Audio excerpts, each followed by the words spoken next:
Give me this house or we're getting a divorce. I was suddenly cornered by my husband like that. This is a cherished home filled with memories of my parents.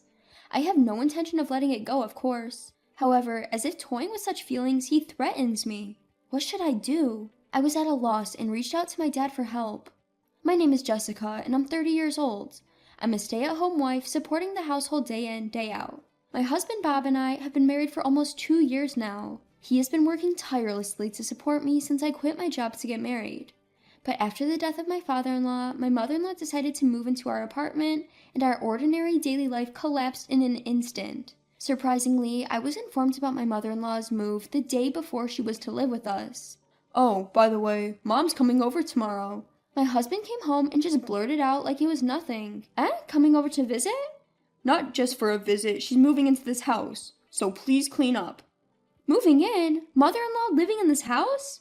Dad's gone, so it's only natural, right? Otherwise, Mom will be alone back home. Looking back, I felt something was a bit off about my husband's way of thinking at the time. Usually, a husband would discuss such a thing with his wife first, but in my case, it was decided before I even knew it. As my husband said, my mother-in-law arrived with a huge amount of baggage the following afternoon. "Hello, mother-in-law, it's been a while. Please come in." I greeted her, but for some reason, she looked displeased. "Wait, Jessica, aren't you supposed to pick me up from the station?" Well, I didn't know what time you'd arrive." "You're supposed to call me and ask, aren't you? You're so thoughtless." I'm sorry. That's why I can't rely on you." Grumbling to herself, my mother-in-law plopped herself down on the sofa, as if she owned the place. The next day, her snide comments began. It starts right after my husband leaves for work. "Jessica, why are you so laid back doing the dishes? Laundry should be the top priority in the morning?" "I'm sorry, I'll do the laundry as soon as I'm done with this." "I'm telling you, you got the priority wrong. In this house, once you've had breakfast, the first thing to do is laundry." "Even if you say so." "Just keep quiet and do as I say. It's rude for a daughter-in-law to talk back to her mother-in-law. I wonder how you were brought up."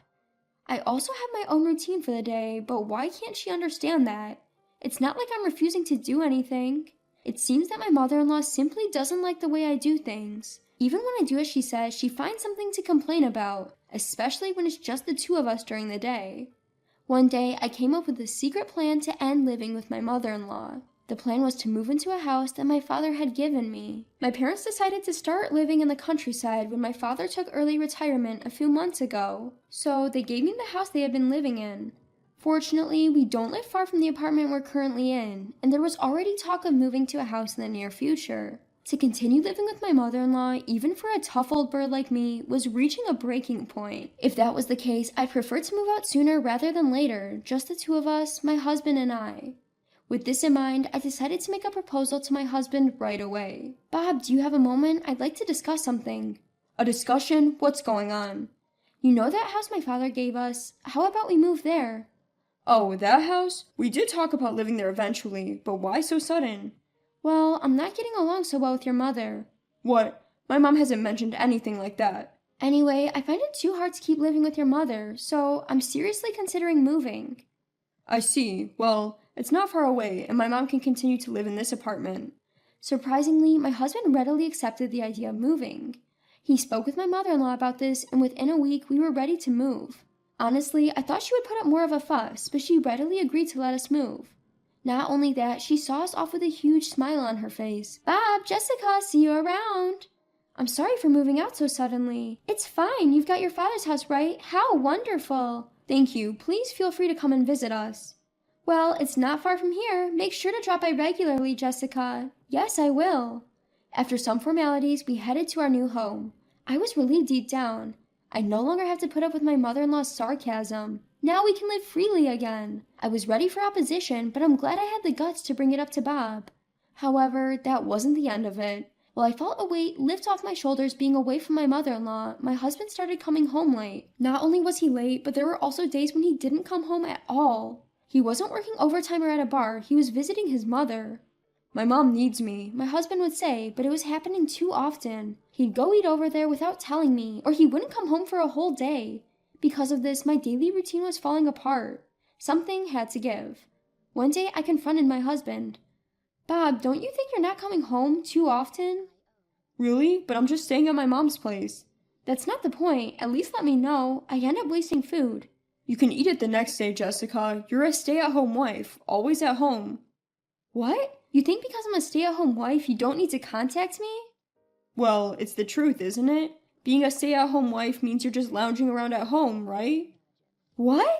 Besides, I'm more worried about leaving my mom alone. Ada will be back soon, and I need to talk to my mom about that. Ada is coming back? Ada is my husband's younger sister who is currently living abroad due to her work. I was surprised to hear about Ada's return, but what did he have to discuss with his mom? Ada's coming home, huh? But do we really need to discuss this with mother-in-law? Curious, I asked my husband. Of course we do. Ada will be moving in with us. What? Really? Apparently, Ada lives in a decently large house overseas, and she's whining about wanting a similar one here. That's why I think she will end up living in this house. What? This sudden turn of events left me utterly blank. My sister-in-law moving into this house? We just got away from mother-in-law, now this? Hold on a second, Bob. This is the house that Dad left me. Why would Ada... Well, remember our old apartment where we originally lived? Mother-in-law lives there now, and it's too small anyway. The only option for a larger house is this one. Don't decide all that by yourself. I never planned to live with Ada. Oh, we're not going to live together. We're giving the house to Ada. What? What are you saying? Listen, we're moving back in with mother-in-law. Ada can have this house and live here freely. Bob's complete disregard for common sense almost made me lose my balance. Despite me repeatedly saying I didn't intend to live together, Bob finally snapped. Will you knock it off already? We're able to live because of me, so just keep quiet and listen. Stop joking. This is the house I inherited. Why would Ada... This house is too good for you to live in, right? Ada has been living overseas for a while now, and I promised her a large house. I can't back out now. I don't care. I'm not okay with this. All you do is complain. Forget it. Cool off. I'm going back to mother-in-law's for a while. With that, Bob slammed the door and left the house. Left alone in the room, tears welled up in my eyes. Why does he decide everything on his own? This is my cherished inherited house, and he's giving it to my sister-in-law?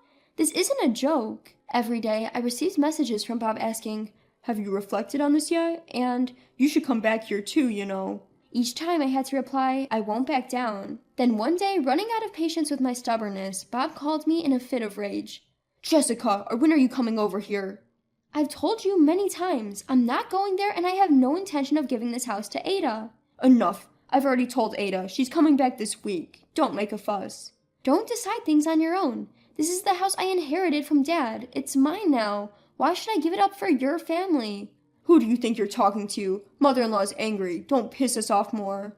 "What about my feelings? Ignored." Bob sounded very frustrated, heaving a big sigh over the phone. Then he dropped a bombshell. "If you can't listen to me, we're getting a divorce. Get out by tomorrow and leave the house to Ada."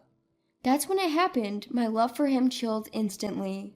The way he threatened me with divorce was downright disgusting, unforgivable. Ignoring my feelings and threatening me with divorce? Should I let him get away with this? Ignoring my seething rage, my husband arrogantly continued, "Do you understand? If you don't leave by tomorrow, we're divorcing." "Are you serious?" "Of course I am. You don't have a choice. It'd be troublesome for you, a homemaker, if we divorced, wouldn't it? Ha ha." "I see. I understand." "Glad you do. Ha ha. So you better move over here quickly too. My mom's all excited to educate you. Ha ha." And with that, my husband unilaterally ended the call. Afterwards, I explained the situation to my dad and decided to enlist his plan to execute a certain plan. The next day, my husband called sounding as cocky as ever. "Hey, have you finished packing? Ha ha." "Yes, of course," I responded calmly. "More importantly, when is Ada coming back?" "Tomorrow." "Why are you so obsessed with Ada?" At my question, my husband revealed his true colors. "Actually, she's been making a killing in stocks and investments." "I see, so you're trying to get on her good side to get some financial support. That's just like you." "Think whatever you want. I need you to move out today." "Don't worry, I've already moved." "What?" At my words, my husband seemed genuinely surprised. He probably thought I would obediently follow his orders. His tone became increasingly arrogant. "Oh, I see. You didn't want to divorce after all. Ha ha. That makes sense. Without any income, you wouldn't be able to live if you divorced. Ha ha." "That's right. We're still married for now, so I'm even answering your call, but that's going to end soon." "What?" "That's divorce." At my statement, my husband was clearly shaken. You, what are you saying? You're going to move out of that house, right? You're coming over here now, right? What? Why would I do that? I'd rather die than return to a house with an unreasonable husband and a meddlesome mother-in-law. What? What do you mean? You promised to move out of the house. Yes, and that's exactly what I did, isn't it? I said I've already moved. Don't joke around. Then where are you? Starting to panic, my husband's speech began to quicken, a sign he was losing his cool. Timing it right, I decided to share the truth. I'm at my parents' place now. What? I moved back to the rural area where my parents live, so I won't be returning to your place. Oh, I see. Relief seeped into my husband's voice. Well, that doesn't matter, as long as I can hand the house over to Ada. $500,000. What? The house that I got from my father, I put it up for sale. So if you really want to give it to Ada, you'll have to buy it for $500,000. What? You're kidding. Do I sound like I'm joking? The house is still in my father's name, so I asked him to put it up for sale. In fact, what I had asked my father to do was help with the sale of the house. My father has always said to me, you can live in it or sell it, whatever you fancy. Just let me know when the time comes. The evaluation came back to $500,000, and seizing the opportunity, I promptly put it on the market. He must have never imagined such a situation would arise. My husband stuttered his words, trying to unleash his verbal fury. You gotta be kidding me. Doing things your own way. I won't allow this. I don't need your permission. We're getting divorced soon anyway. What did you just say? Do you understand your own position? You're the one who's going to be in trouble after the divorce, without any income. Struggling alone is way better than staying with you. Listen, Ada will be back home soon. I told you I was depending on her money. So what? Like I said, if you want to provide a place for Ada so much, why don't you just buy the house for $500,000? If you can, of course, haha. What? I can't do such a thing. Ada's making money from investments, right? She can buy it for $500,000. No matter how rich Ada is, she can't go that far.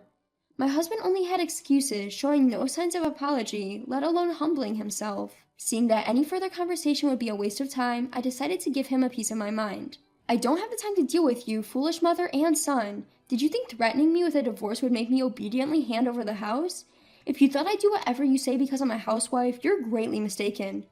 Hey, calm down. I am calm. The one who should be panicking now is you, isn't it? I'm not going to just go along with what you guys say. I absolutely refuse to continue being family with you guys any longer. Stay out of my life forever. Go to hell with your beloved mother, you jerk. I shout out loud enough for the neighbors to hear and hung up the phone. Of course, I immediately blocked his number, cutting off all means of communication with my husband. I then visited a lawyer I knew and requested a divorce mediation with my husband. It took some time, but I was able to divorce him due to his faults. He still seems to be living in the condo with his mother-in-law.